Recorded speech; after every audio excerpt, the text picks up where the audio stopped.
ब्रेकनंतर बघूयात. पुणे शहर आणि परिसरात दररोज कोरोनाचे रुग्ण वाढताना दिसत आहेत. अशा रुग्णांना विविध सेवा पुरवण्यासाठी पुणे कॅन्टोन्मेंट बोर्डाच्या ITI विभागाने रिमोट कंट्रोलवर आधारित एका रोबोची निर्मिती केली आहे. इतकंच नाही तर ऑटोमॅटिक सॅनिटायझर, वेंडिंग मशीन आणि ऑटो कोरोना लक्षणांची चाचणी करणारा रोबो देखील तयार करण्यात आला आहे. कोरोनाची प्राथमिक तपासणी करण्यासाठी एक विशिष्ट चालता बोलता रोबोज पुणे कॅन्टोन्मेंटच्या ITIने विकसित केला आणि त्यामुळे कोरोनाचे प्राथमिक निदान होण्यास मदत होणार आहे.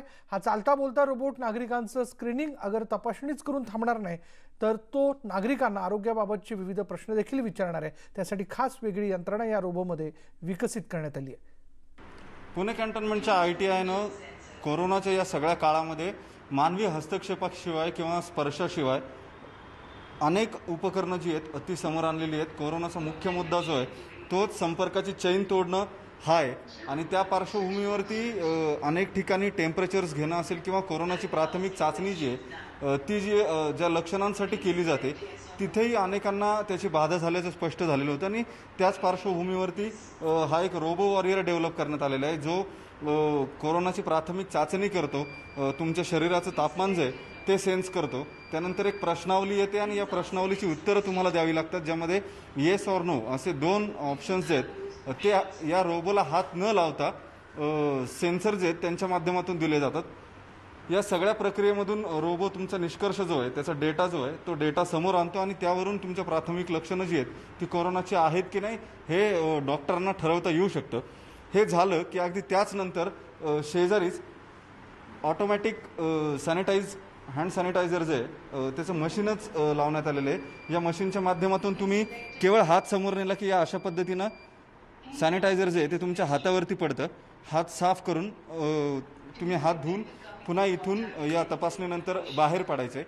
हे दुसरं उपकरण आहे. तर हे तिसरं उपकरण आहे जे हॉस्पिटलमध्ये ऑटोमेटेड ट्रॉलीज जे आहेत संपर्क येऊ नये रुग्णांशी थेट म्हणून या ट्रॉलीजच्या माध्यमातून हॉस्पिटलमध्ये या ट्रॉली ज्या आहेत त्या वापरता येऊ शकतील. अशा एकूण संकल्पना आहेत.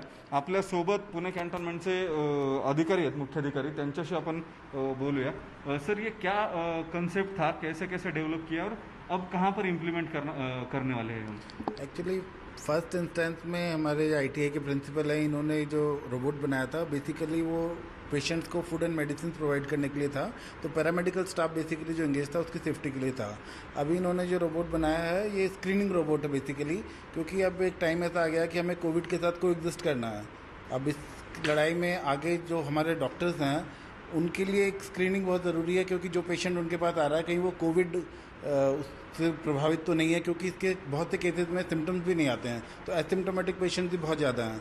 तो ये उस विचारधारा से इन्होंने बनाया. व्हिडिओ जर्नलिस्ट सचिन अंसाटे सर, वैभव सोनवणे, न्यूज 18 लोकमत, पुणे. यानंतर बघूयात पंतप्रधान नरेंद्र मोदी यांनी घोषित केलेल्या 20 लाख कोटींच्या पॅकेजवर एक अनौपचारिक मंत्रिगट आता लक्ष ठेवणार आहे. त्याचं नेतृत्व संरक्षण मंत्री राजनाथ सिंग करतील. तर या मंत्रिगटात गृहमंत्री अमित शहा, अर्थमंत्री निर्मला सीतारमण, रेल्वे आणि वाणिज्य मंत्री पियुष गोयल आणि नागरी उड्डाण मंत्री हरदीप पुरी यांचा समावेश आहे. काल दिवसभरात जगात 88,000 कोरोना संक्रमितांची भर पडली आणि त्यामुळे जगभरातल्या संक्रमितांचा आकडा जो आहे तो एकूण 48,88,000 वरती जाऊन पोहोचलेला आहे. 24 तासात 3,500 कोरोना रुग्णांचा मृत्यू झाला आणि त्यामुळे कोरोना बळींची संख्या 3,19,900 इतकी झाली आहे.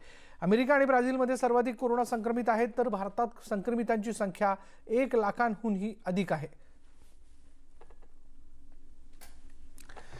कोरोनाच्या थैमानानंतर काही देशांमध्ये जनजीवन हळूहळू पूर्वपदावरती येत असताना काही देशांमध्ये कोरोनाची दुसरी लाट येण्याची भीती व्यक्त केली जाते. चीन आणि दक्षिण कोरियात गेल्या काही दिवसात कोरोनाबाधितांची संख्या अचानक वाढल्यानं या देशांमध्ये कोरोनाची दुसरी लाट उसळणार असल्याचा इशारा संशोधकांनी दिलाय. कोरोनाच्या संसर्गाने जगभरात थैमान घातलंय. कोरोना व्हायरसची बाधा झालेल्या रुग्णांमध्ये वेगवेगळी लक्षणं आढळून येत आहेत. जागतिक आरोग्य संघटनेने आणखी एक इशारा दिलाय. बोलताना त्रास होणे हे कोरोना संसर्गाचं गंभीर लक्षण असल्याचं तज्ज्ञांनी सांगितलं. आतापर्यंत ताप येणे, खोकला येणे ही कोरोनाची लक्षणं असल्याचं सांगितलं जात होतं. कोणत्याही व्यक्तीला बोलताना त्रास होत असेल, चालताना त्रास होत असेल तर त्वरित डॉक्टरांकडे संपर्क साधण्याचं आवाहन जागतिक आरोग्य संघटनेच्या तज्ज्ञांनी केलंय. लॉकडाऊनमुळे हरियाणामध्ये अडकून पडलेले शेकडो मराठी कामगार महाराष्ट्रात परतलेत. सनदी अधिकारी मकरंद खेतमलिश यांच्या पुढाकाराने कामगारांची घरवापसी झाली आहे. परंतु हरियाणा सरकारने मराठी अधिकारी नगररचना विभागाचे महासंचालक मकरंद खेतमलिश यांच्या पुढाकाराने आता सर्व कामगार स्वगृही परतल्याचं आपण बघतोय. मानेसर गुडगाव इथल्या मारुती कंपनीत हे हजारो मराठी तरुण कामाला होते. आणि आता अम्फन चक्रीवादळाबद्दल पश्चिम मध्य बंगालच्या उपसागरातील अम्फन चक्रीवादळाची तीव्रता आणखी वाढली आहे. सुपर सायक्लोन म्हणजेच महाचक्रीवादळ त्याचं रूपांतर झालंय. चक्रीवादळाच्या केंद्राभोवती फिरणाऱ्या वाऱ्यांच्या कमाल वेगाने ताशी 250 किलोमीटरची पातळी ओलांडली आहे.